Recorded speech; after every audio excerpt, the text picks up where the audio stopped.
আসসালামু আলাইকুম রহমতুল্লাহ। সম্মানিত ভাইরা, আমরা কোরবানি সম্পর্কে অত্যন্ত গুরুত্বপূর্ণ দুটি মাসআলা জেনে নিই।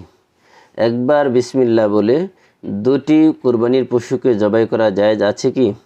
হ্যাঁ, যদি কোনো ব্যক্তি একবার বিসমিল্লাহ বলে পাশাপাশি দুইটি পশুকে একসাথে কোরবানি করে তা জায়েজ আছে, তাতে কোনো ক্ষতি নেই। দ্বিতীয় আরেকটি মাসআলা, যে পীরের নামে কোরবানি করা। যেমন কোনো ব্যক্তি পশু পালন করেছে পীরের নামে, কিন্তু কোরবানি করেছে বিসমিল্লাহ বলে, অথবা পশু পালন করেছে আল্লাহর নামে এবং কোরবানি করেছে পীরের নামে। এমত অবস্থায় এই ব্যক্তির কোরবানি আদায় হবে কি এবং ওই পশুর গোশত খাওয়া হালাল হবে কি? এর উত্তর হচ্ছে যে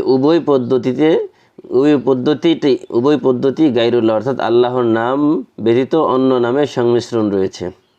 অতএব যেই সমস্ত কোরবানি দ্বারা আল্লাহ তাআলা ব্যতীত অন্য কারো নৈকট্য অর্জন উদ্দেশ্য হয়, সেই সমস্ত কোরবানি আদায় হয় না এবং উক্ত পশুর গোশত খাওয়া হালাল হবে না, বরং ওই পশুর গোশত খাওয়া তার জন্য হারাম হবে, আর ওই পশুটি তার জন্য কোরবানি করাও তার জন্য জায়েজ হবে না। আল্লাহ তাআলা আমাদেরকে আমল করার তৌফিক দান করুন, আমিন। আসসালামু আলাইকুম রহমতুল্লাহ।